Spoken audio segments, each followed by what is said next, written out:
Imagine. Breaking news. All right, everybody's good? All right, good afternoon, everyone. Today I'm here to announce my decision in the disciplinary case of police officer Daniel Pantaleo, who was accused of violating NYPD policy while helping effect the lawful arrest of Eric Garner in Staten Island on July 17, 2014. It is a decision that necessarily requires fairness and impartiality for Mr. Garner, who died following that encounter with the police. It is also a decision that requires fairness and impartiality for Officer Pantaleo, who was sent by this department to assess the situation and take appropriate police action. First, I will discuss how I reached my decision, and then I will answer any questions you have on the topic. For some time prior to July 17, 2014, neighborhood residents purposely avoided the area in and directly around Tompkinsville Park in Staten Island. The conditions at that time arose from an array of criminal activity. Drug dealers worked the edges of the park, and across the street, selling narcotics. A handful of men regularly sold loose cigarettes made cheaper by the fact that New York State taxes had not been paid on them.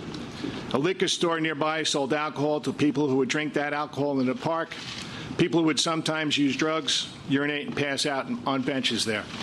That summer, the week before there had been reports of theft and 2 robberies in the park, there were 911, 311, and other complaints from residents and merchants on an ongoing basis. In some cases, warnings or summonses were issued. In other cases, arrests were made. And that was the situation at Tompkinsville Park on the day Officer Pantaleo was sent with another officer to conduct an enforcement operation. When the second officer observed Mr. Garner hand out cigarettes in exchange for money, they approached Mr. Garner to make an arrest. That offense could have resulted in a summons, but Mr. Garner refused to provide identification, which meant he would have been brought to the precinct for processing. For several minutes on that widely viewed video, Mr. Garner makes it abundantly clear that he will not go willingly with the police officers. He refused to cooperate with the arrest and to comply with lawful orders. The video also makes clear that Officer Pantaleo's original efforts to take Mr. Garner into custody were appropriate, and that he initially attempted 2 maneuvers sanctioned by the police department. Officer Pantaleo first grabbed Mr. Garner's right wrist and attempted an armbar technique in preparation for handcuffs to be used. Mr. Garner immediately twisted and pulled and raised both of his hands while repeatedly telling the officers to not touch him. Officer Pantaleo then wrapped his arms around Mr. Garner's upper body. Up to that point in this tense and rapidly evolving situation, there was nothing to suggest that Officer Pantaleo attempted to place Mr. Garner in a chokehold. But what happened next is the matter we must address. The 2 men stumbled backward towards the large plate glass window, the storefront behind them, and Officer Pantaleo's back made contact with the glass, causing the window to visibly buckle and warp. The person videotaping the episode later testified at the NYPD trial that he thought both men would crash through the glass. It is at that point in the video that Officer Pantaleo is seen with his hands clasped together and his left forearm pressed against Mr. Garner's neck in what constitutes a chokehold. The NYPD court ruled that while certainly not preferable, that hold was acceptable during that brief moment in time because the risk of falling through the window was so high. But that exigent circumstance no longer existed, the court found, when Officer Pantaleo and Mr. Garner moved to the ground. As Mr. Garner balanced himself on the sidewalk on his hands and knees, Deputy Commissioner of Trials Rosemarie Maldonado found that Officer Pantaleo consciously disregarded the substantial and unjustifiable risk of maneuver explicitly prohibited by the department. She found that during the struggle, Officer Pantaleo had the opportunity to readjust his grip from a prohibited chokehold to a less lethal alternative, but did not make use of that opportunity. Instead, even once Mr. Garner was moved to his side on the ground, with his left arm behind his back and his right hand still open and extended, Officer Pantaleo kept his hands clasped and maintained the chokehold. Mr. Garner's obvious distress is confirmed when he coughs and grimaces. Moreover, Trials Commissioner Maldonado found that Officer Pantaleo's conduct caused physical injury that meets the penal law threshold and that his recklessness caused multi-layered internal bruising and hemorrhaging that impaired Mr. Garner's physical condition and caused substantial pain and was a significant factor in triggering an asthma attack.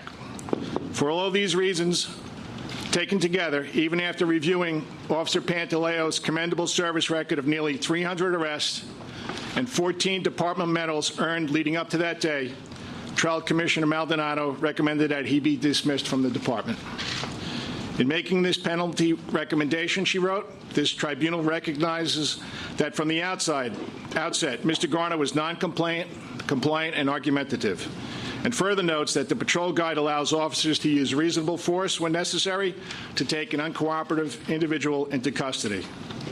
What the patrol guide did not allow, however, even when this individual was resisting arrest, was the use of a prohibited chokehold.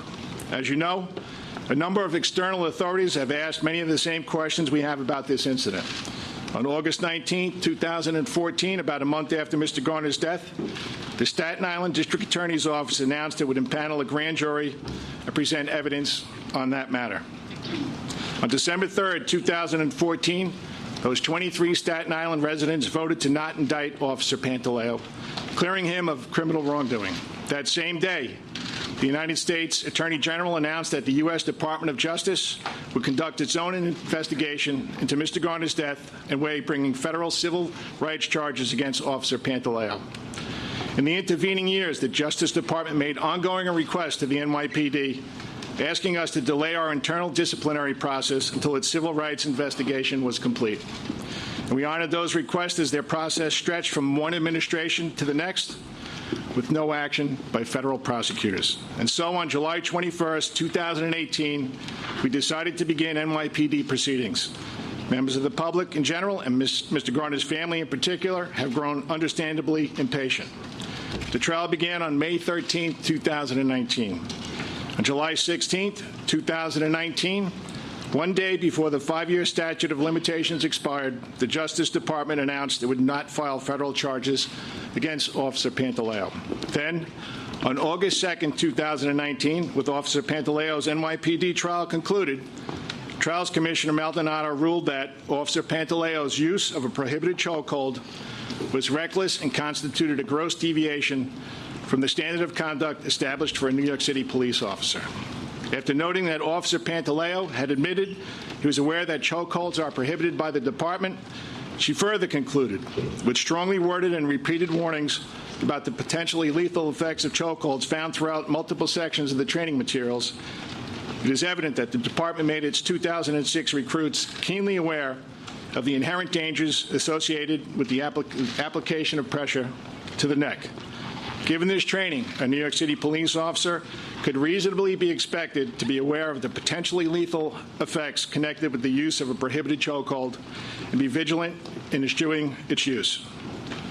From the start of this process, I was determined to carry out my responsibility as police commissioner unaffected by public opinions demanding one outcome over another.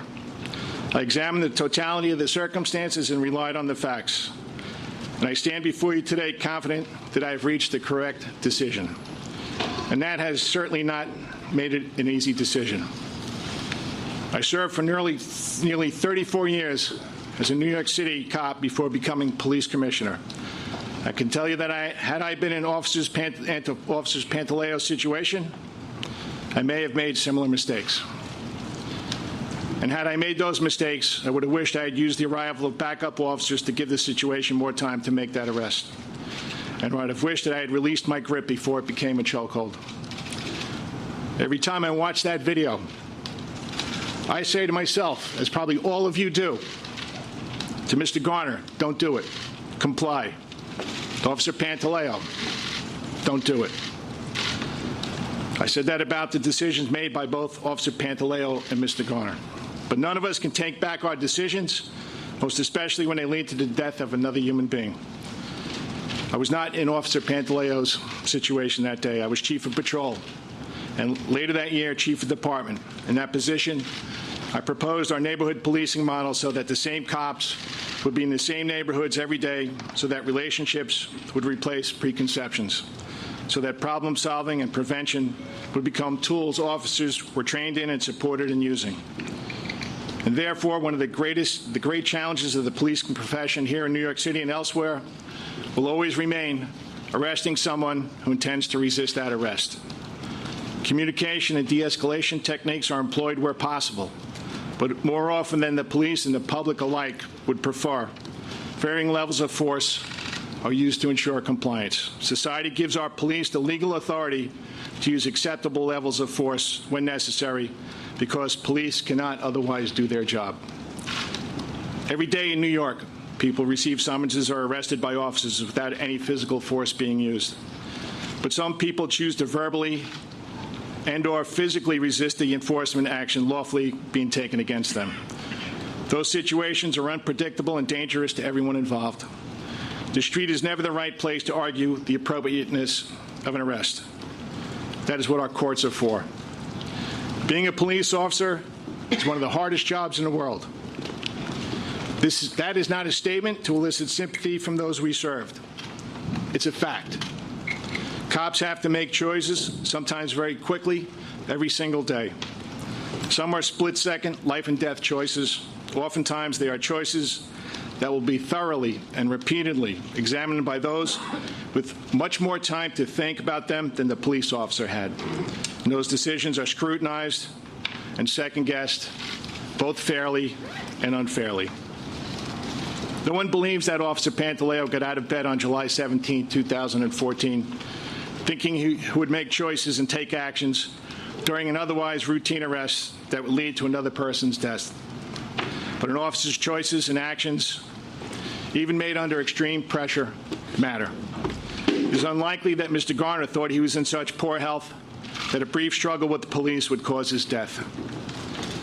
He should have decided against resisting arrest, but a man with a family lost his life, and that is an irreversible tragedy. And a hardworking police officer with a family, a man who took this job to do good, to make a difference in his home community, has now lost his chosen career. And that is a different kind of tragedy. In this case, the unintended consequence of Mr. Garner's death must have a consequence of its own. Therefore, I agree with the Deputy Commissioner of Trials' legal findings and recommendations. It is clear that Daniel Pantaleo can no longer effectively serve as a New York City police officer. In carrying out the court's verdict in this case, I take no pleasure. I know that many will disagree with this decision, and that is their right. There are absolutely no victors here today. Not the Garner family, not the community at large, and certainly not the courageous men and women of the police department who put their own lives on the line every single day in service and to the people of this great city. Today is a day of reckoning, but can also be a day of reconciliation. We must move forward together as one city, determined to secure safety for all New Yorkers and safety for every police officer working daily to protect all of us. I'll now take your questions.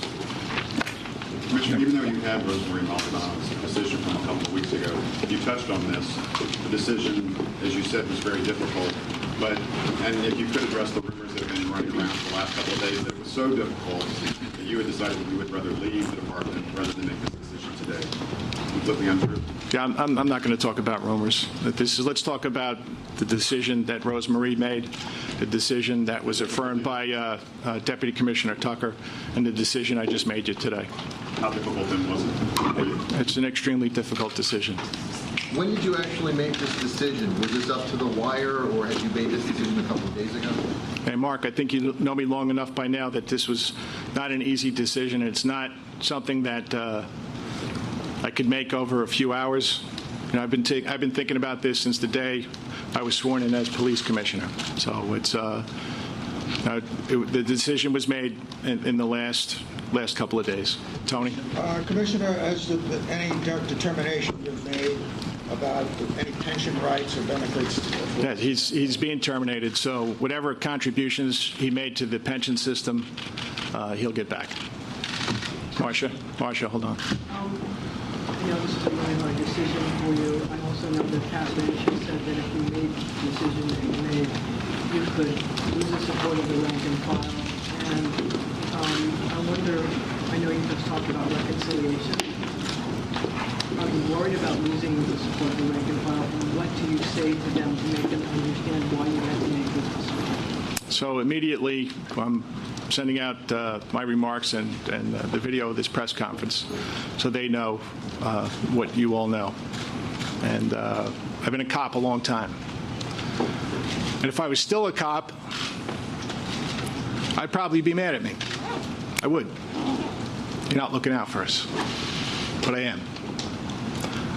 It's my responsibility as police commissioner to look out for the city and certainly to look out for the New York City police officers. They took this job to make a difference. And you all know the city's been transformed.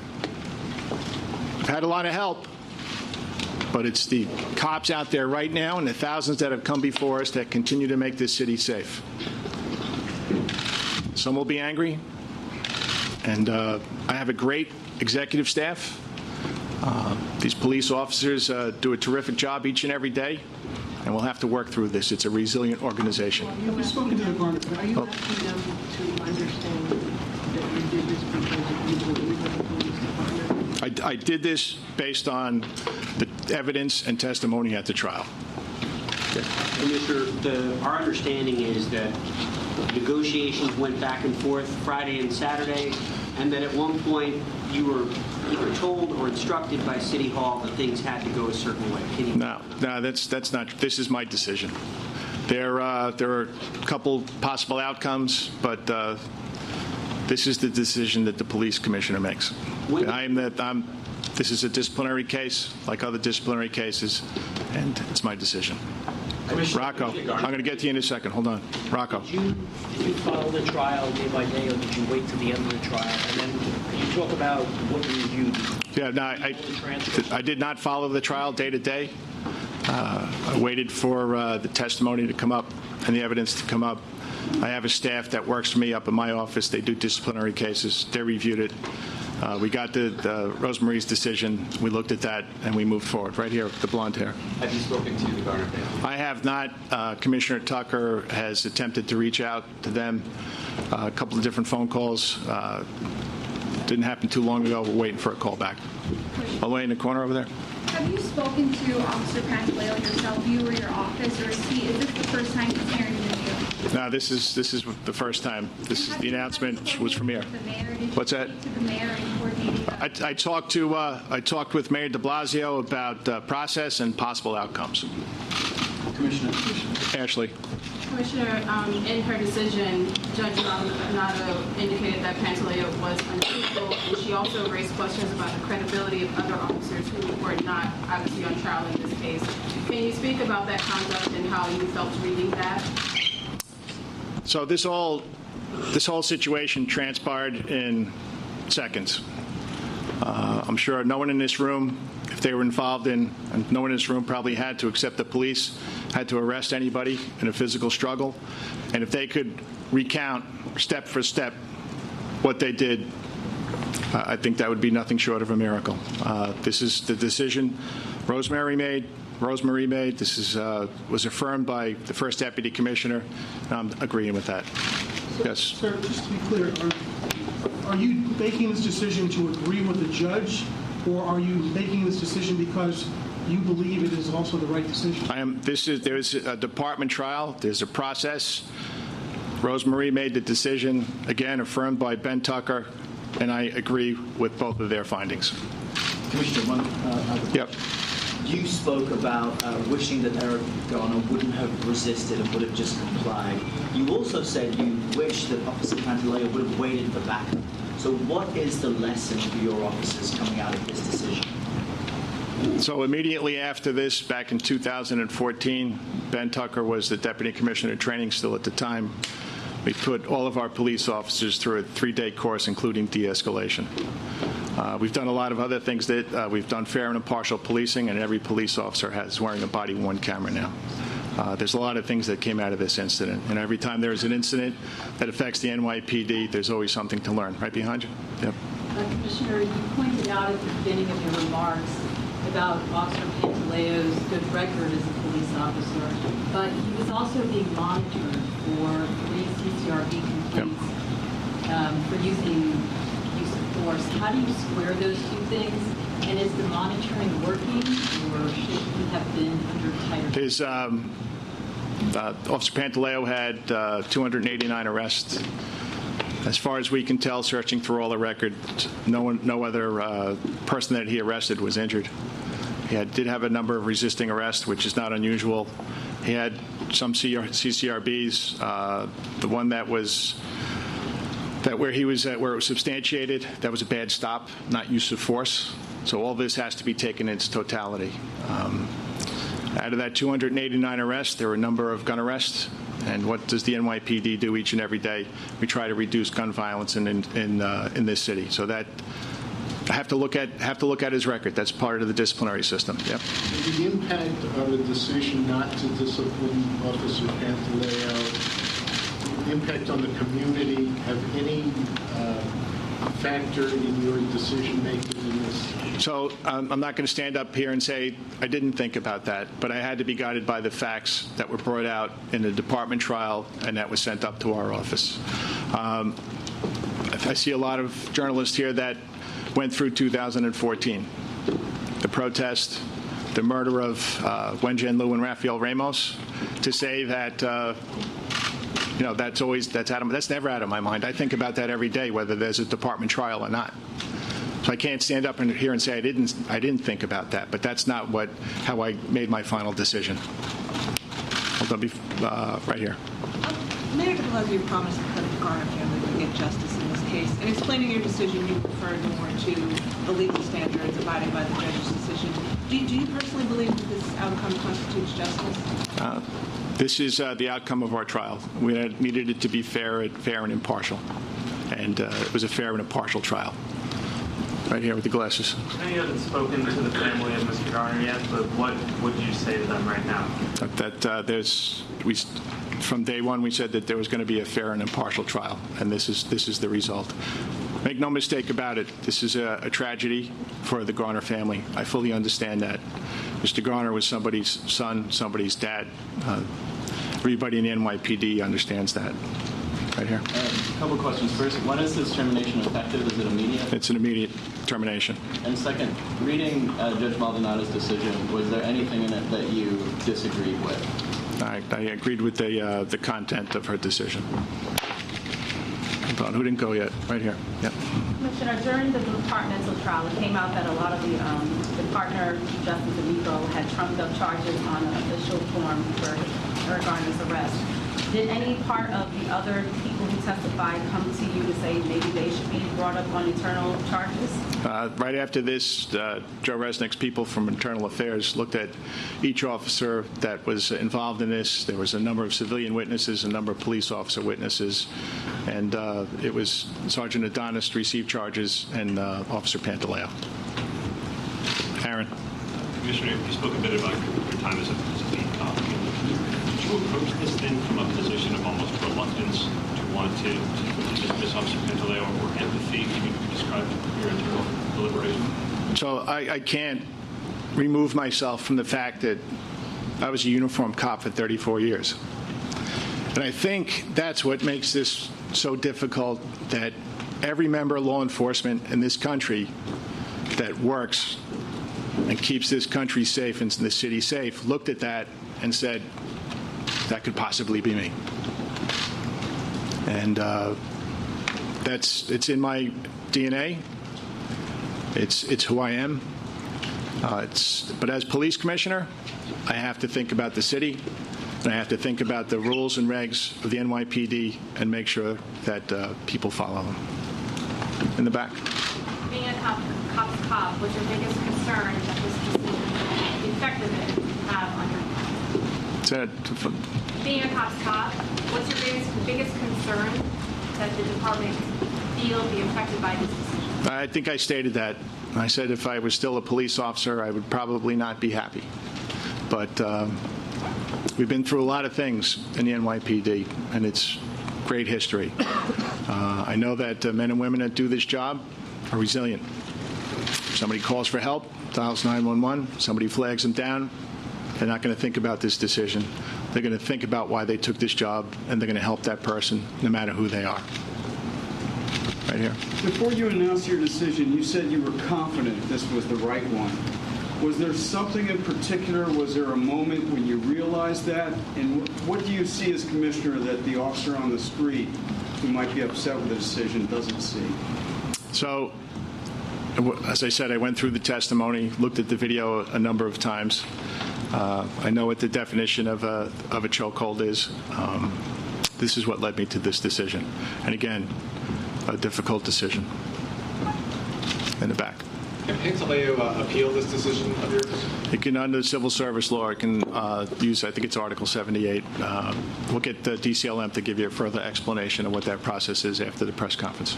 Commissioner, was separation of services one of the possible outcomes in which Pantaleo could have kept his pension as well, and how close were you to embracing that? So there were a number of different outcomes. You can see, based on the charges, he could have been found not guilty of both. He was found guilty of one.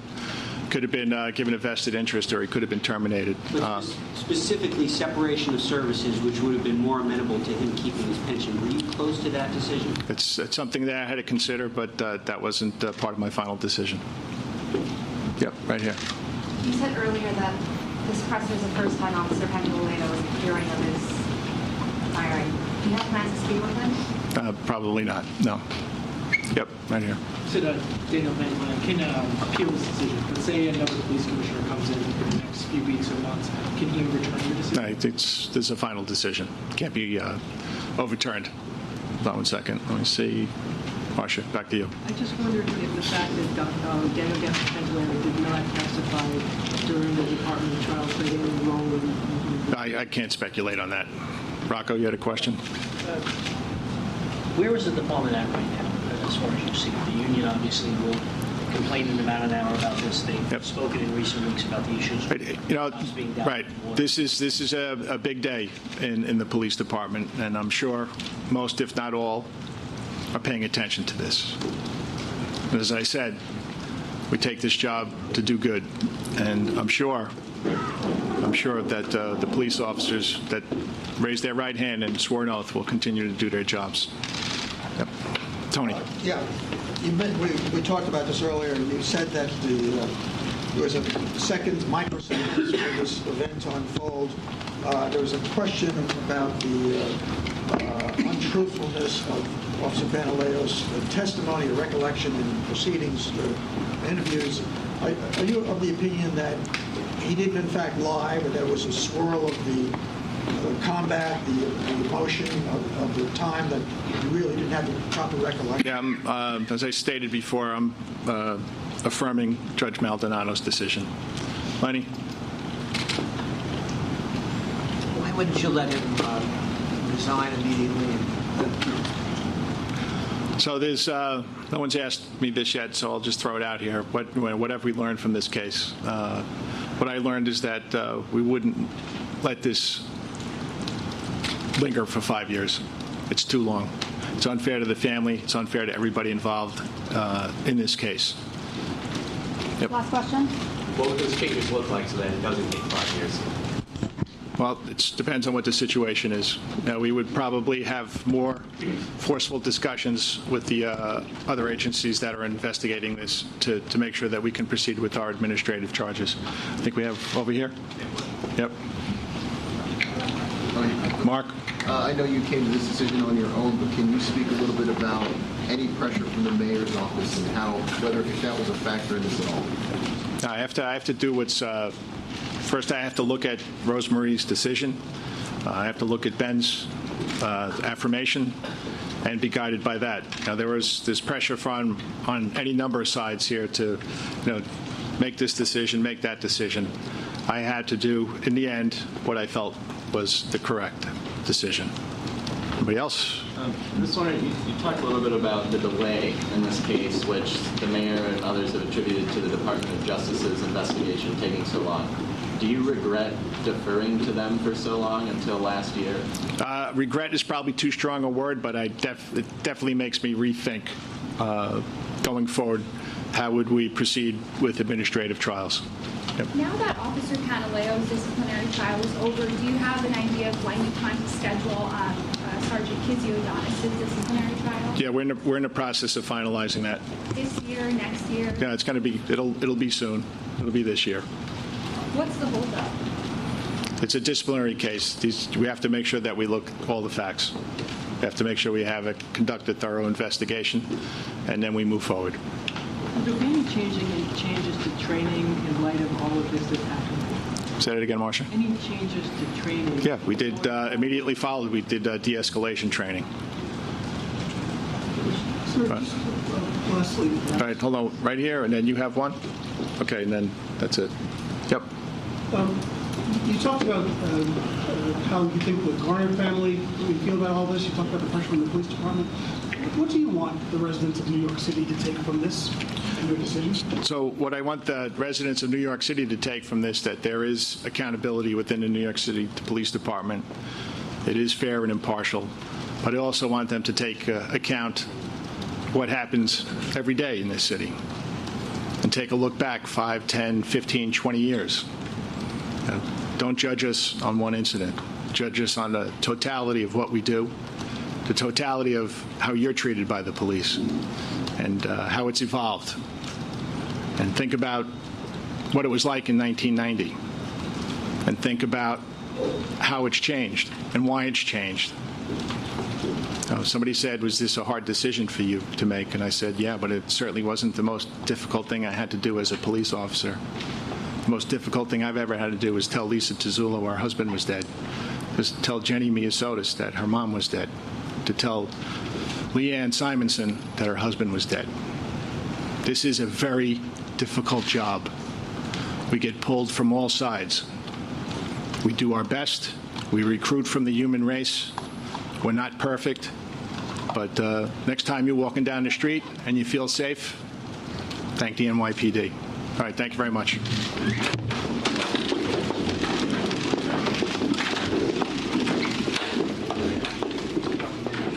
Okay.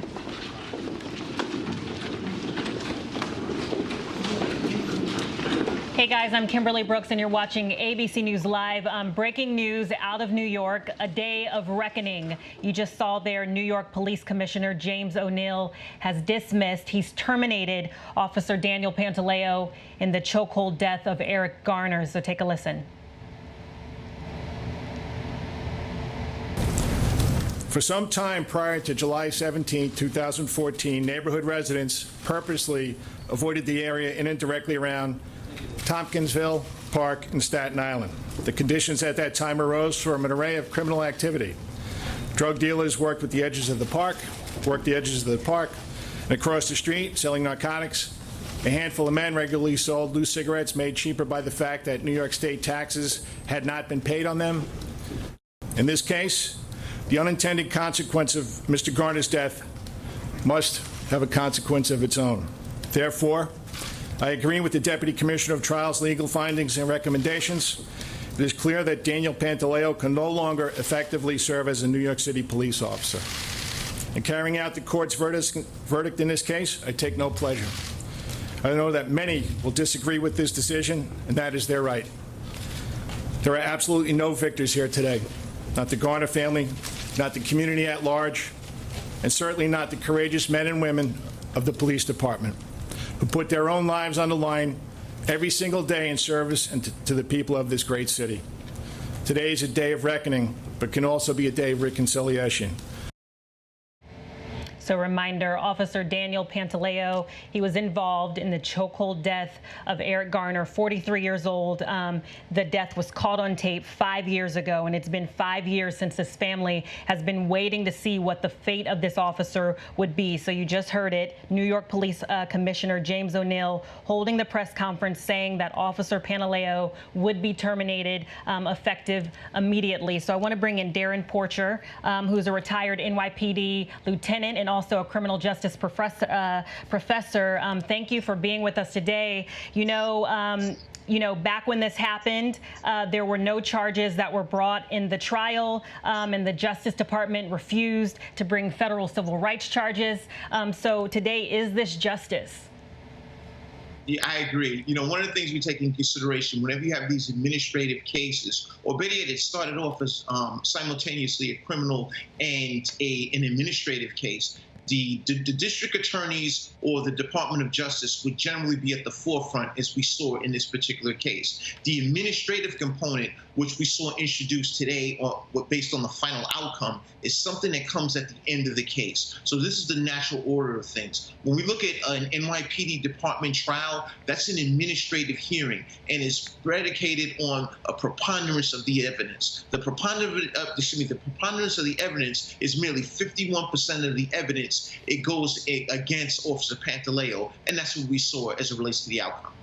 Yeah, I want to ask you about the conference because as we were listening to the commissioner speak, he said things like that Eric Garner should have complied, that it was a bad area, that he wasn't in good health. Do those things matter when a man died? Well, all of that stuff comes into account. The police commissioner, or I want to say his disciplinary unit, does a comprehensive overview of all aspects of the case, whether it was resisting arrest, whether it was not resisting arrest, whether Officer Pantaleo's actions were deemed appropriate or not appropriate. And as a result of this, the trial commissioner stated that they felt that Officer Pantaleo should be terminated.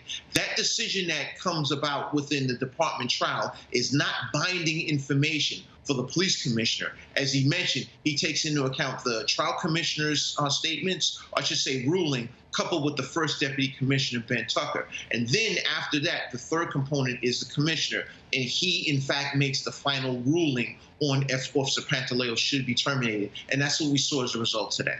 And can you just tell us a little bit more about this disciplinary trial with the administrative judge who actually suggested that Pantaleo be fired? It seems like a lot of his decision was based on that. Right. In the disciplinary trial, this is referred to as an administrative trial that's held at one police plaza. Officer Pantaleo had an attorney by the name of Stu London. Stu London acted as the defense attorney, and it looks just as if it's a regular courtroom. Stu London was Officer Pantaleo's defense attorney, and the prosecutor was someone we refer to as the department advocate in the NYPD. So the department advocate goes back and forth with Stu London, and they ultimately come up with a decision that's rendered by the trial commission, as we saw. This takes a period of time because they weigh in on all the evidence that's attached to this case. And then, as we saw today, the police commissioner, which is the natural order, roughly 2 weeks after the ruling comes down, the police commissioner will render a statement or introduce his belief on what the final outcome should be. But if we look back at the precedent on these departmental trials in the NYPD, upwards of 90+%, the commissioner does weigh in favor. I should say the NYPD's commissioner, James O'Neill in this case, does weigh in favor of what the trial commissioner's ruling is.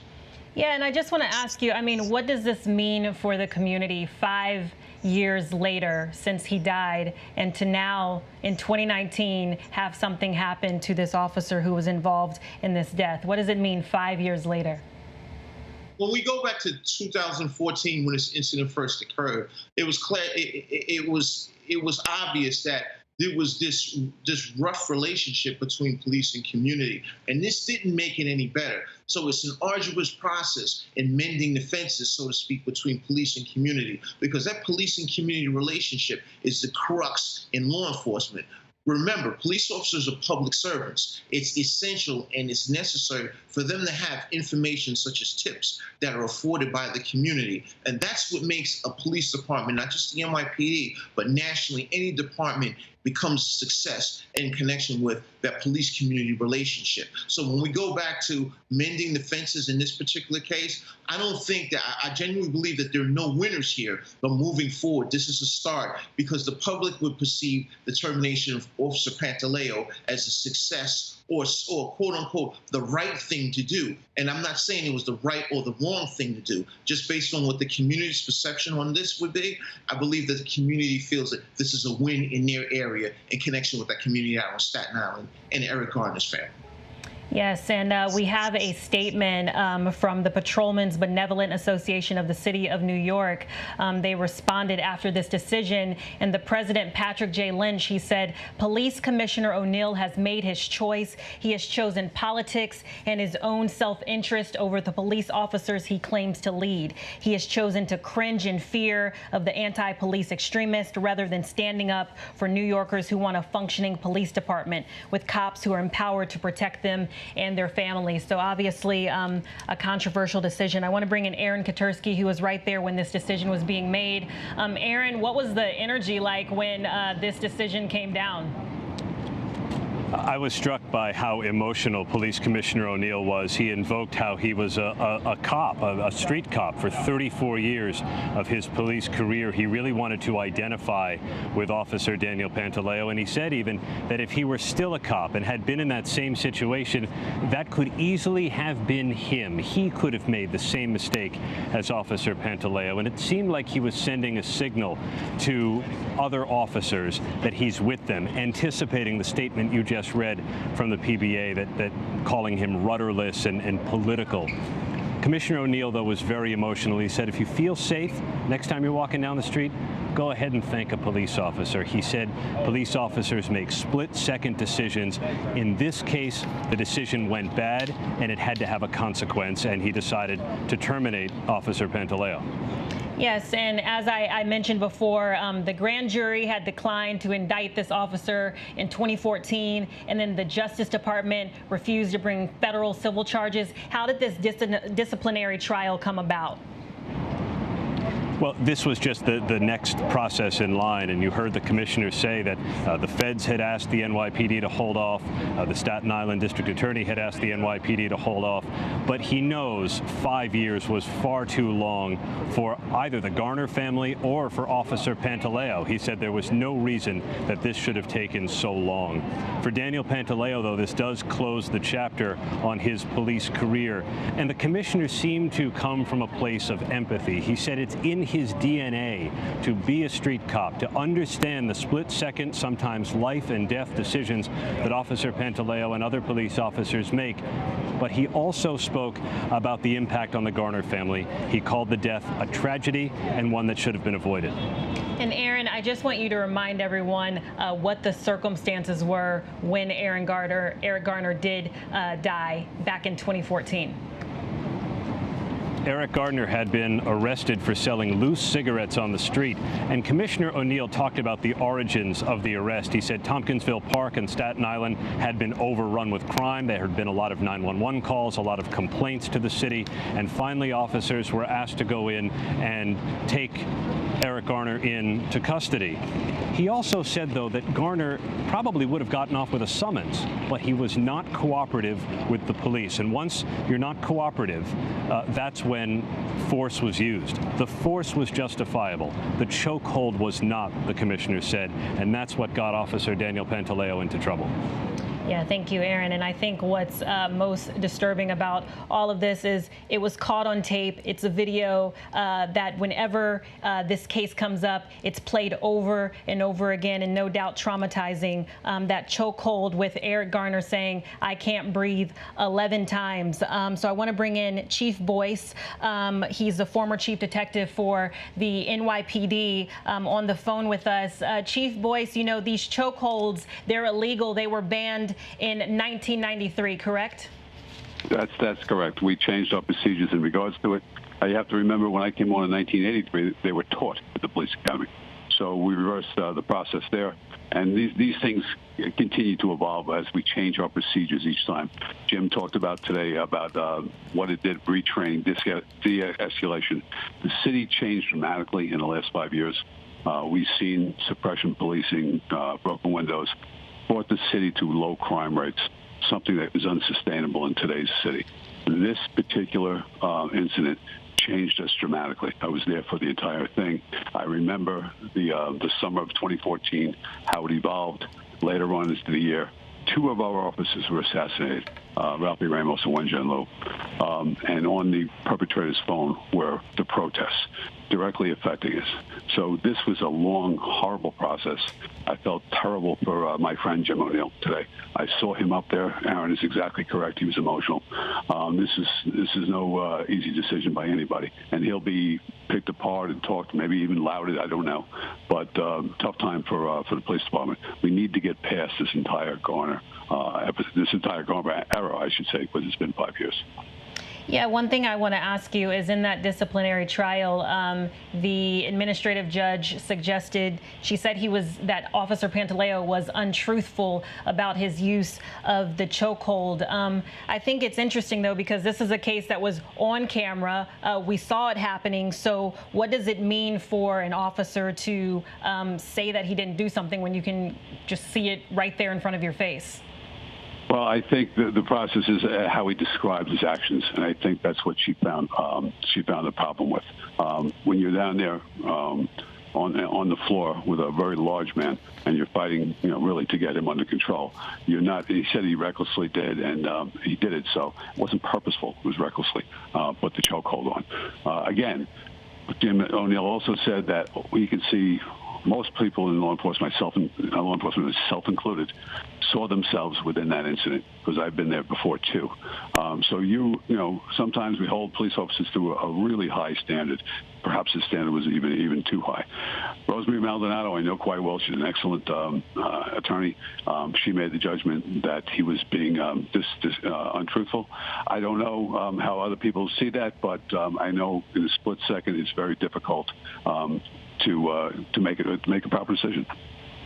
All right. So if you're joining us right now, breaking news out of New York. New York Police Commissioner James O'Neill has terminated Officer Daniel Pantaleo in the death of Eric Garner 5 years ago. So I want to bring in Mike Muse from SiriusXM. Mike, this has been traumatizing for everyone to watch this case play out, and traumatizing for the family. We mentioned this earlier today, but his stepfather has passed away. His daughter, Erica Garner, has passed away and became an activist for this cause. How will this impact the community, this decision? Yeah, I think there's a couple of things at play here. I think one, it starts to bring closure for the family of Eric Garner. I think 5 years is a very long time in order to bring closure in terms of what type of justice will be done. From the federal department, the family, from their point of view, was very disappointed by the judgment that came out not to indict and move further along with it. And then just the toil of a 5-year decision on whether or not this officer would be disciplined and would be terminated, which we saw today from Commissioner O'Neill. So I believe that this really brings closure to the family of Eric Garner. When it comes to a larger perspective of community, and not community just within New York City, but community at large who've had to deal with the fate of loved ones being lost at the hands of law enforcement officers. Far too often, those community members, do not see justice served when a death has occurred. We never see an indictment move forward and whether or not these officers could ever be tried in the court of law. And I think, Kimberly, that's been the frustration of the African-American community at large, is that your trial is never set forward.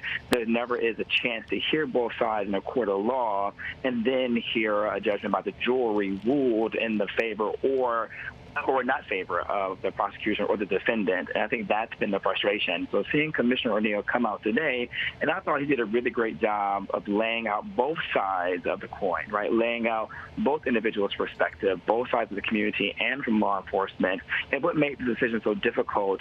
But Kimberly, what I would like to focus on is the fact of Commissioner O'Neill really zoomed in on the fact of that the chokehold is illegal, and the fact that the New York Police Department in a training and an orientation have been instructed that the chokeholds were illegal, or any, as Commissioner O'Neill said, any pressure applied to the neck is illegal. And I think that's what we need to focus on. And so as Commissioner O'Neill concluded his remarks, he said that, my job is to protect the city and to make sure our law enforcement officers are compliant and make sure the cities are safe.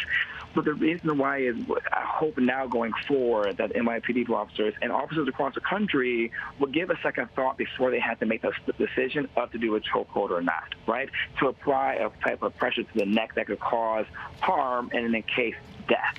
And so I believe that now as officers are beginning to be terminated or found guilty, they will think differently about the approach and actions that they take, so that therefore they can keep their job. More importantly, Kimberly, can keep the community safe and alive. Yes, for sure. I think the question that comes up a lot, though, is, as Chief Boyce was mentioning, the de-escalation process, because, it's one thing to say don't use a chokehold, but how did Eric Garner get on the ground in the first place? Was that necessary? Would he still be alive today if that wasn't the case, if they just took a moment?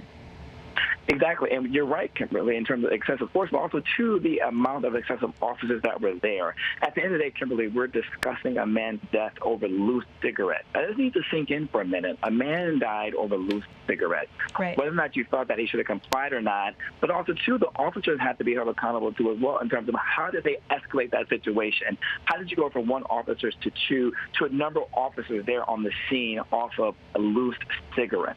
So it goes to the notion of people in the black community have died for such trivial things that could have been avoided if the proper training would have been there, so that the situation could have been de-escalated in that moment, in that form. How do officers engage the black community, right? People in the black community have often said, is there a fear of black residents and community members, so that then therefore the officers approach the situation with so much velocity, right? And therefore escalating the situation to a level that just didn't need to be.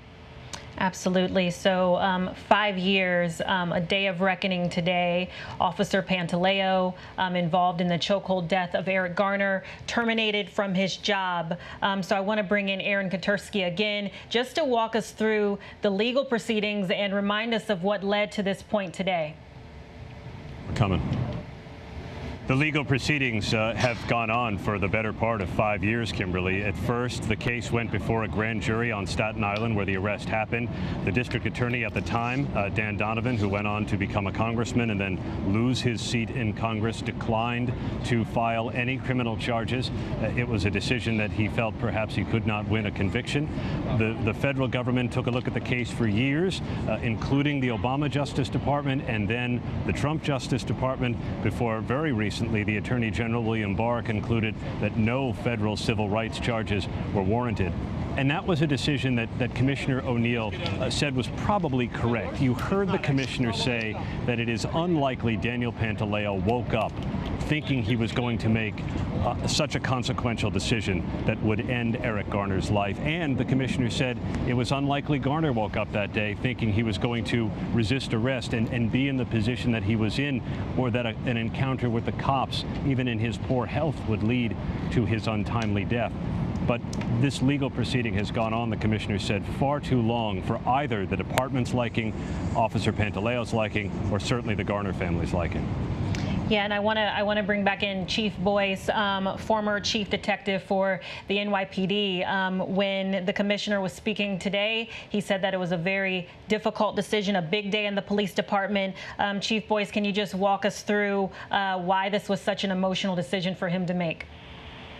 Sure. So he's been commissioner for about 3 years now. And in that time, the city has changed rapidly into a more less invasive type of style of policing. We went to the point of doing precision policing, where we would not go out and do this kind of enforcement that had been so effective in the past. So we changed a lot. This particular thing is and I can't stress this enough, the morale of the rank and file of the NYPD.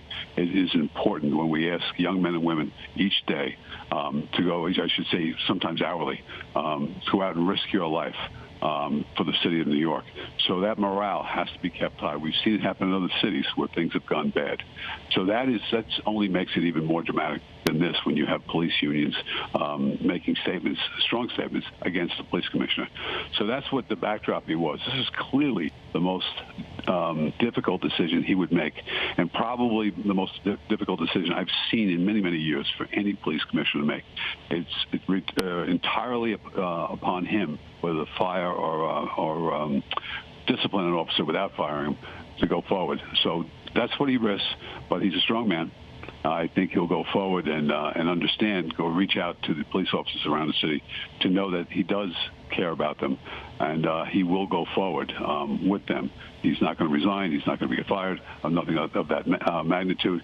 But this, like I said, he wants this Garner case to be put behind, and we have to, as a city, put this behind us and move forward. How do you put the case behind, how does the family put the case behind them when they've lost a loved one? Well, I think what they've called for is his dismissal. They have that. Like I said, this is difficult times. The family has suffered other tragedies as well. But knowing the fact that and the commissioner laid it out quite dramatically in his narrative, that Eric Garner could have just put his hands behind his back and this would happen. He would have gotten a summons. So there's a lot of issues here, very complex, and understand what it did to the city as well. People have a lot of strong opinions about this case, in and out of law enforcement. So it's unfortunate that they're going forward, the Garner family, but they have to understand that the city must move forward. All right, that was Chief Boyce, former chief detective for the NYPD. And I want to get some final thoughts from Darren Porcher, retired NYPD lieutenant. Darren, are you there? I'm here. Yes, tell me what you think about this as we move forward. Well, it's unfortunate, but the police department, or I should say the NYPD in particular, is going to have to move forward. So when we go back to Amadou Diallo, for example, years ago, we had a lot of public outrage, so to speak. But as time progressed, we mended the fences, and that police and community relationship is what prevailed. There are two different narratives. The narrative of the Garner family is going to be one that continues to keep Eric Garner's name in existence in the public, and you can understand that from a loved one's perspective. But the second lane, which is the NYPD and the city's administration, I should say the mayor's office, their agenda is to move forward, as Chief Boyce stated, and just get past this, because unfortunately, we're going to have additional tragedies that erupt in connection with the police and the NYPD. Therefore, the NYPD wants to use this as a teachable moment moving forward as how could they effectively engage these types of situations in the future, because it's not if, but when they'll happen in the future. All right, that was Darren Porcher, former retired NYPD lieutenant and criminal justice professor. And I want to go back to Aaron Katursky, who was on the ground when this decision came down. What happens next, Aaron? Well, from here, the decision is immediate, Kimberly. And Officer Pantaleo is no longer a police officer. His law enforcement career is over. He'll get to keep whatever vested part of his pension he can, but otherwise he does not collect any benefits from the department, because this is an outright termination. There is an appeals process if he wants to go through with it. But we're going to hear soon from the officers union, the PBA. They've already put out a statement calling O'Neill rudderless, saying he's leaving the decisions to political characters. Remember, Commissioner O'Neill, probably the least political commissioner this department has had in a long time, was serving at the pleasure of a mayor that's running for president, who had promised the Garner family justice during a national Democratic debate. It put him in a tough spot, and we're told that the commissioner was keenly aware of the pressure on him and of the national significance of the decision that he just made. All right, that was Aaron Katursky right there on the ground when the decision came down. And again, if you're joining us right now, the decision made by Police Commissioner James O'Neill is that Officer Pantaleo will be terminated from his job because he was involved in the chokehold death of Eric Garner 5 years ago. So we are going to listen to him now discussing how he came to his decision. For some time prior to July 17, 2014, neighborhood residents purposely avoided the area in and directly around Tompkinsville Park and Staten Island. The conditions at that time arose from an array of criminal activity. Drug dealers worked with the edges of the park, and across the street, selling narcotics. A handful of men regularly sold loose cigarettes made cheaper by the fact that New York State taxes had not been paid on them. A liquor store nearby sold alcohol to people who would drink that alcohol in the park, people who would sometimes use drugs, urinate, and pass out on benches there. That summer, the week before there had been reports of theft and 2 robberies in the park, there were 911, 311, and other complaints from residents and merchants on an ongoing basis. In some cases, warnings or summonses were issued. In other cases, arrests were made. And that was the situation at Tompkinsville Park on the day Officer Pantaleo was sent with another officer to conduct an enforcement operation. When the second officer observed Mr. Garner hand out cigarettes in exchange for money, they approached Mr. Garner to make an arrest. That offense could have resulted in a summons, but Mr. Garner refused to provide identification, which meant he would have been brought to the precinct for processing. For several minutes on that widely viewed video, Mr. Garner makes it abundantly clear that he will not go willingly with the police officers. He refused to cooperate with the arrest and to comply with lawful orders.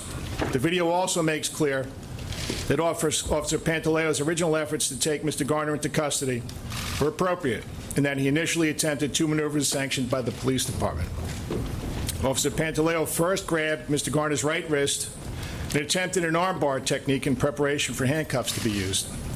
Mr. Garner immediately twisted and pulled and raised both of his hands while repeatedly telling the officers to not touch him. Officer Pantaleo then wrapped his arms around Mr. Garner's upper body. Up to that point in this tense and rapidly evolving situation, there was nothing to suggest that Officer Pantaleo attempted to place Mr. Garner in a chokehold. But what happened next is the matter we must address. The two men stumbled backward towards the large plate glass window, the storefront behind them, and Officer Pantaleo's back made contact with the glass, causing the window to visibly buckle and warp. The person videotaping the episode later testified at the NYPD trial that he thought both men would crash through the glass. It is at that point in the video that Officer Pantaleo is seen with his hands clasped together and his left forearm pressed against Mr. Garner's neck in what constitutes a chokehold. The NYPD court ruled that while certainly not preferable, that hold was acceptable during that brief moment in time because the risk of falling through the window was so high. But that exigent circumstance no longer existed, the court found, when Officer Pantaleo and Mr. Garner moved to the ground. As Mr. Garner balanced himself on the sidewalk on his hands and knees, Deputy Commissioner of Trials Rosemarie Maldonado found that Officer Pantaleo consciously disregarded the substantial and unjustifiable risk of maneuver explicitly prohibited by the department. She found that during the struggle, Officer Pantaleo had the opportunity to readjust his grip from a prohibited chokehold to a less lethal alternative, but did not make use of that opportunity. All right, so we are turning now to another press conference with the Reverend Al Sharpton and the Garner. Jonathan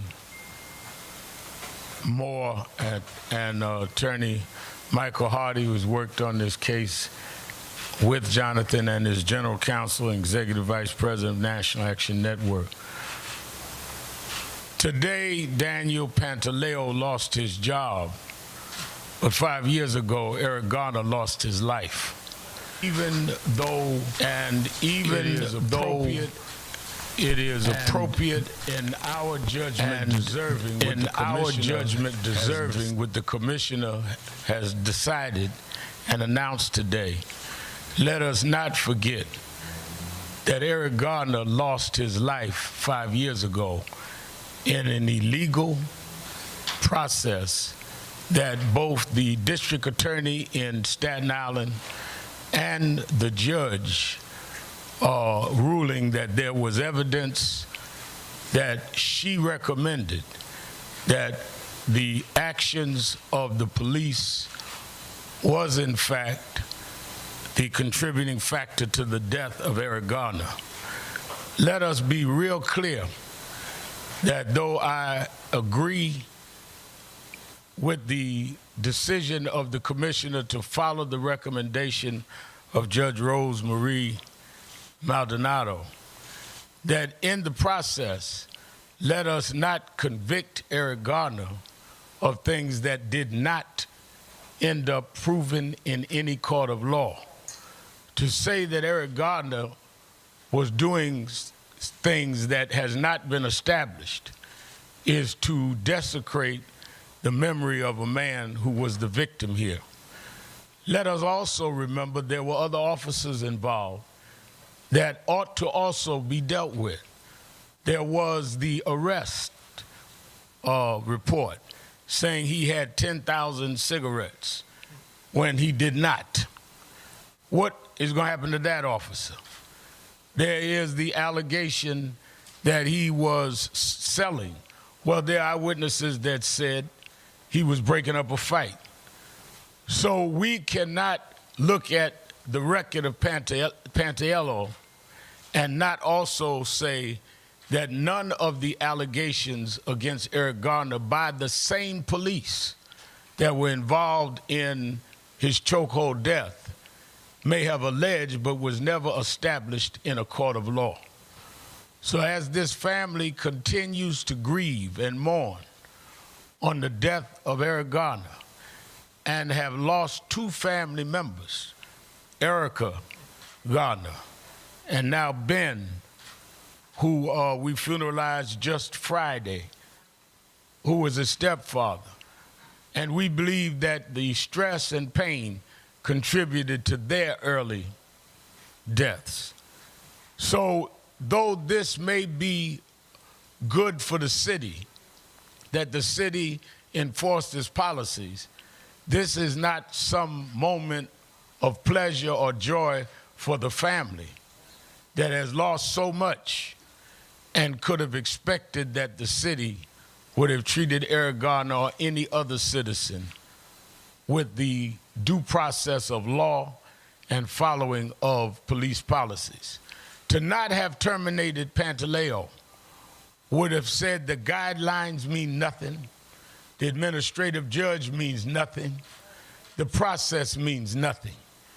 It was clear in the only proceedings that happened that Eric Garner was a victim of a policeman that broke policy and, in fact, contributed to his death. And all else about Eric Garner is speculation and reckless and should not be part of we move forward on. It is in that light, in light of that, that we continue to call for Congressman Matt Nadler, who committed congressional hearings, to move forward. We need to investigate why the federal government around the country, including Eric Garner, decides not to bring cases into federal court and let a jury decide whether or not Garner had 10,000 cigarettes. Let a jury decide whether his civil rights was violated and whether or not the police operated in a manner that robbed him of his civil rights. And the same should be of other cases around the country, which is why the Judiciary Committee ought to have those public hearings starting in New York. Secondly, we will be going to the state of New York to ask that they begin to make it illegal by law, the use of the chokehold. This was a New York policy, New York City Police Department policy. It ought to be a state law and a federal law that chokeholds by police is punishable with a crime, not just termination. And I think that it is clear today is a better day than it's been, but it's a day that's 5 years too late and 5 years of pain and misery that will never end for this family. Let us also remember that we need to have laws in place that will limit the amount of time that the police department can proceed, no matter what other investigative bodies are in the midst of an investigation. I heard the commissioner say that they was asked to step aside. There ought to be a time limit on that, because the presumption is that whomever they are deferring to, that the family tried to show respect for, the presumption is that the conclusion would be that they would proceed in a just manner. And that did not happen with the Staten Island grand jury, and it did not happen with the federal prosecutors. It never even got to a federal grand jury. So though Pantaleo is no longer on the force, that's good for the citizens of the city that he's no longer going to be on the force. But this is the beginning, not the end, of dealing with this situation of chokeholds by police. it must be made illegal, and we must know why the federal government did not proceed in many cases, including the Eric Garner case, which was the case that started a new energy around our fighting for Black Lives Matter.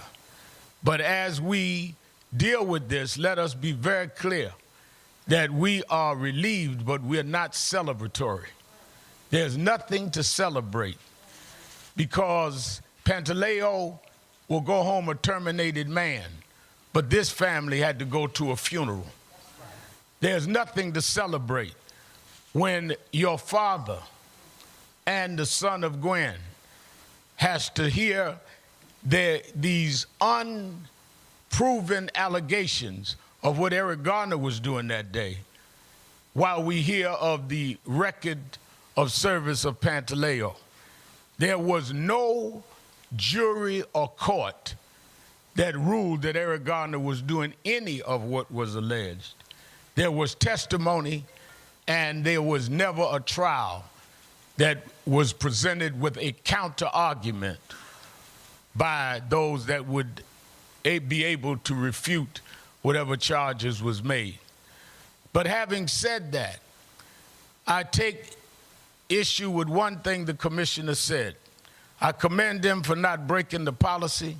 I commend him for not putting this city in a situation where we feel that guidelines and administrative judges' recommendations are meaningless.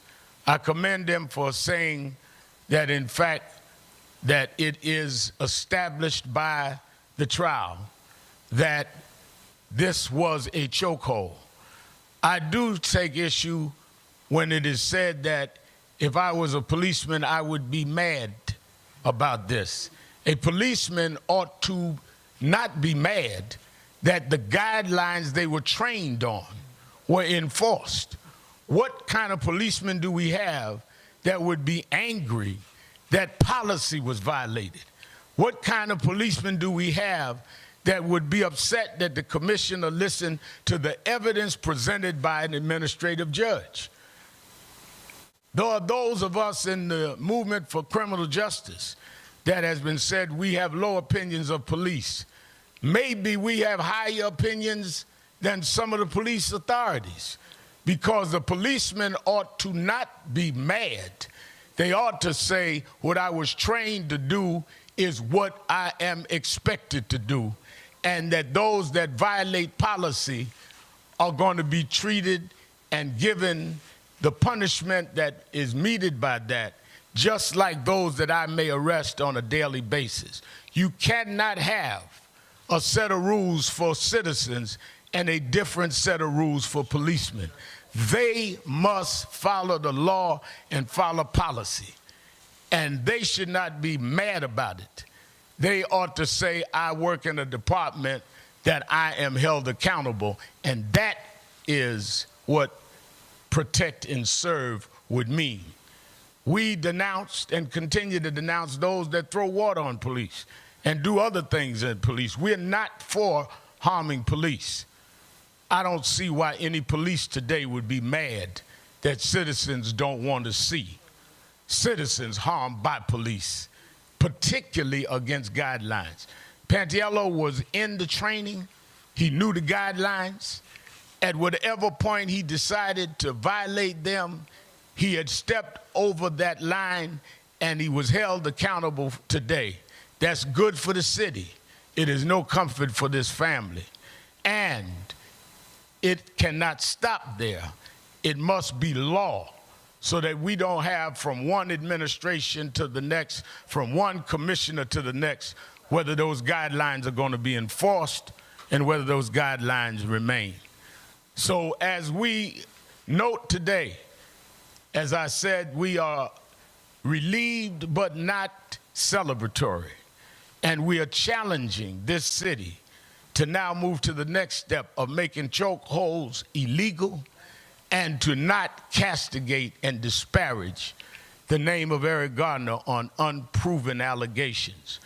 If everything they charged and everything they accused and everything they alleged on Eric Garner were true, it still does not justify Daniel Pantiello to put a chokehold on him and cause his death, and for the officers to put false information on their reports, and the others that came and did not do what could have been done to save his life. So let us know that this is not the end, it is the beginning of the next phase of continuing to fight for justice. Let us hear from Emerald Snipes Garner. Good afternoon. Today we got the decision, and as Reverend Sharpton said, the commissioner has decided to fire the officer. I thank Reverend Sharpton for standing with us for the past 5 years. I don't believe that if Reverend Sharpton hasn't been standing with us, we wouldn't have been able to get this far. I thank everybody who's been standing with my family for the past 5 years, and I thank everyone who has been out on the front line, everyone who's been screaming fire Pantaleo, because now he's fired. And for, Commissioner O'Neill, I thank you for doing the right thing. I truly, sincerely thank you for firing the officer. Regardless to however you came up to your decision, you finally made a decision that should have been made 5 years ago. It's unfortunate that we went from one administration to the next. We can't talk about what happened in the past. We can only talk about what we're going to do moving forward. We will be going for the congressional hearings. We will be trying to reopen the case. We will be going after the rest of the officers involved because it's not over. Justice for New York City means Pantaleo is fired and there's no murdering cop on the police force. So, Commissioner O'Neill, while we appreciate you making your decision, we are definitely still calling for the Eric Garner law, which will ban the chokehold, which will ban officers being protected by a shield and not held accountable for their actions. Eric Garner was killed 5 years ago. It took 5 years for the officer to be fired. I don't want another Eric Garner. I will do everything in my power to never see another Eric Garner. I don't even want to see another video of a person being choked out because it wasn't supposed to happen to him and it's not supposed to happen. I should not be here standing with my brother fatherless. I should be here with my father. But Pantaleo took that away from me on 7/17. So, yes, he's fired, but the fight is not over. We will continue to fight. Thank you. Eric has, and I said before I take questions, Jonathan Moore, the attorney for the family. Thank you, Reverend. This is not a day of celebration. It's a day that should have happened, as Emerald has said, 5 years ago, actually 5 years and 5 weeks ago. This is a tragedy for the city. It's a tragedy for the Garner family, but it's really a tragedy for the rule of law. Think of all the institutions that have looked at this case and have said, we're not going to do anything. The district attorney of Richmond County, the Department of Justice under Barack Obama, the Department of Justice under Donald Trump. All these institutions have dropped the ball, and they continue to drop the ball because not only, although Daniel Pantaleo has been fired, he's a free man. Although Daniel Pantaleo is fired, the other officers who contributed to the death of Eric Garner are still serving and protecting on behalf of the New York City Police Department. And we call on the city, we call on the DA of Staten Island to release those transcripts of the officers who testified at the grand jury. Let's get to the full truth of what they did. And let's make sure that they're also held accountable for what happened on that terrible day. Before taking questions, Fred Davies of the CCRB is not in town but has sent a statement. Jerica Richardson, Senior Advisor and Secretary to the Board of the CCRB, is going to read his statement.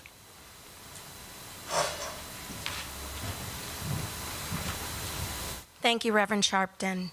And to the entire Garner family, you have suffered such unspeakable loss.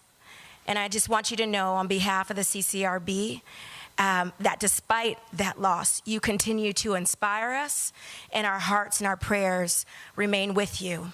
And I'd also like to thank all of the attorneys, including the attorneys at the CCRB who prosecuted this case.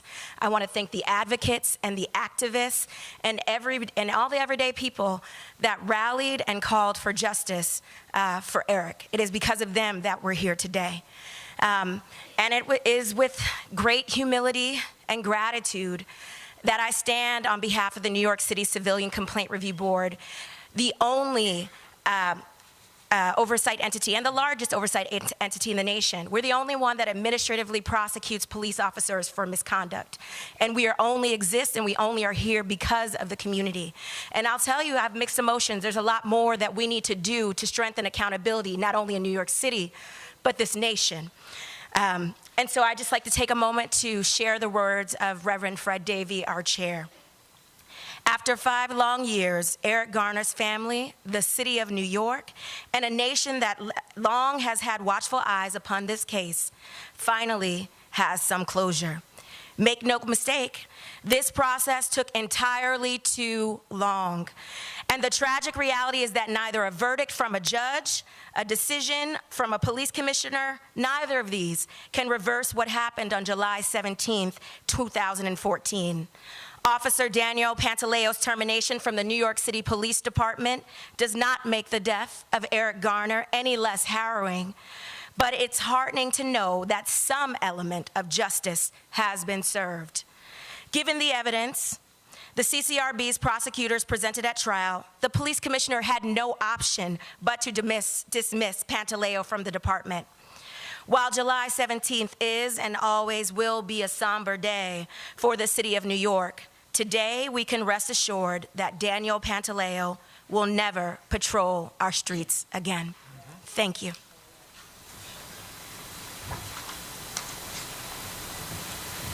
All right, are there any questions?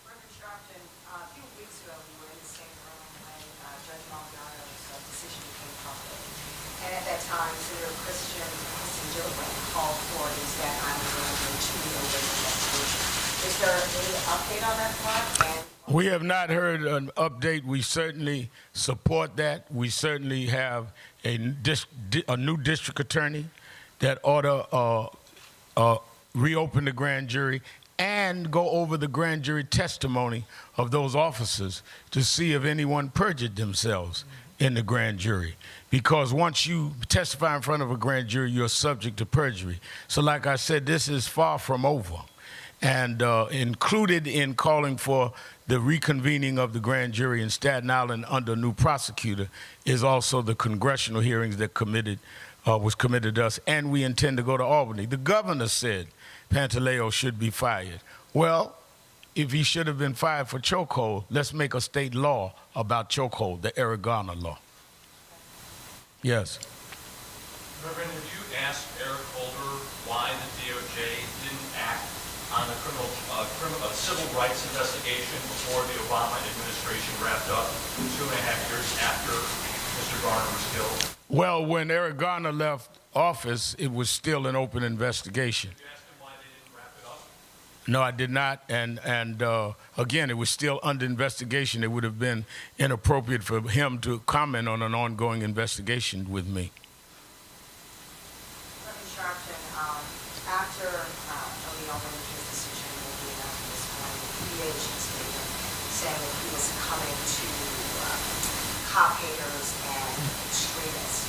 How do you respond to the indication from the PBA that this was an unjustified? Well, first of all, the guidelines of the police department is what he violated. Activists didn't write the guidelines. Advocates didn't write the guidelines. And people that want to see a city that everyone is under the law, including those that enforce the law, are the ones that say he had to, in fact, be punished if he stepped over the lines of what the policy dictated. Let's be very clear. Judge Maldonado made the recommendation in a statement that there was no ambiguity. Al Sharpton didn't make the recommendation. The Garner family didn't make the recommendation. So is he calling the administrative judge a cop hater? Is he calling O'Neill a cop hater? These are people in the force that have worked their ways up in the rank. I heard the commissioner say he served over 3 decades in the police force. Now he's a police hater because he said, I'm following the guidelines. I think he said he didn't hear or make any decisions at all based on public sentiment. So again, what is the evidence that anybody and everybody that was involved in calling for justice here hates police? No, we expect more of police. And we have the right to expect that at least they're going to follow the guidelines that they were trained on. Ramsey Orta is a young man that brought this whole situation to light and reported the whole incident. He's in jail now. Do we know if something can happen with him, or how do we... Again, there are many of us that are looking into that.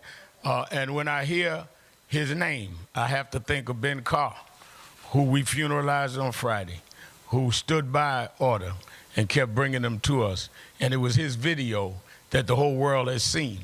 But suppose if Orta hadn't had that video, suppose if Orta had not released it and then had subsequent questionable situations, we would not even be talking about a termination. And we certainly wouldn't have had a trial, because even with a video, I remind you, I was involved in the Rodney King case. In the Rodney King case, a video mattered. In New York, in 2014, a video didn't even matter. Anyone else? We only got 2 reporters that got questions. Okay. Oh, you're the spokesman for the group. Also in the PDA statement, there was kind of a subtle call to the rank and file for the NYPD saying this means that the administration doesn't have your back. They don't support you, you're on your own, and call your union rep before the union make an arrest. A lot of people are interpreting that as, look, we're going to retaliate by not doing our jobs because we're in disagreement with this decision. Do you have any comments? If there is a slowdown by calling the union before you do an arrest, then those officers ought to be terminated and investigated for obstructing justice. In communities that we deal with high crimes, we cannot afford police to not do their job, but their job is within the guidelines that they're trained on. And I think that it is one of the most despicable suggestions to say that police should call the union before they make an arrest. Did Mr. Pantaleo call the union before he choked Eric Garner? I think that that suggestion is 5 years too late. Brother Chuck, you mentioned in passing some of the anti-police violence. I wonder if you could Again, we do not support, condone, and will actively be against any violence against police. We're not anti-police. We're anti-police brutality. Many members of our community, many members of our churches, members of National Action Network are police. We're not anti-police. They're trying to do a broad stroke that we're anti-police. To say that a policeman, that even the police leadership said violated policy, makes you anti-police, is to say that police should be able to do whatever they want to do. That ought not to be accepted in this country. We cannot have any segment of society where people are above the law. I know we're in the Trump era, but we've not lost our minds.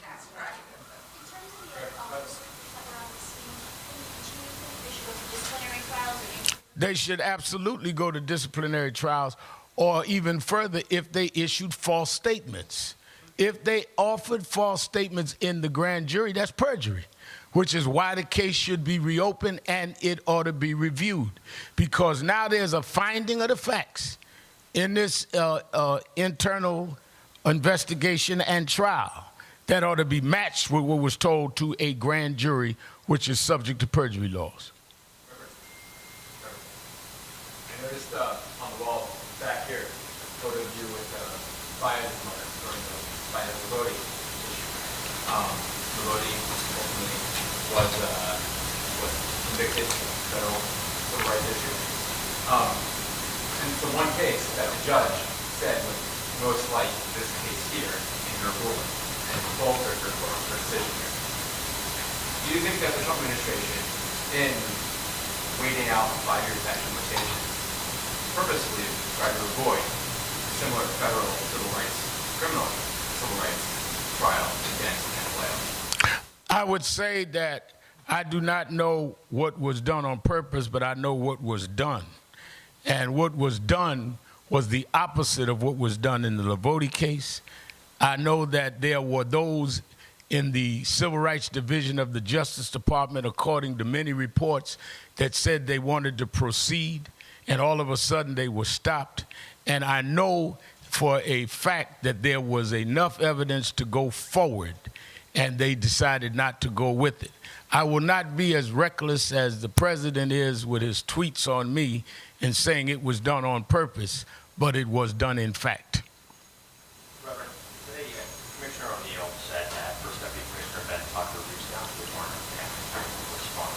Will the Garner family be reaching out to the First Deputy Commissioner Ben Tucker? Will it be decided? That is up to the family, and we not discuss that in public. Again, the dialogue is going to be with the Congress and the state. Other dialogues we will deal with when we deal with it.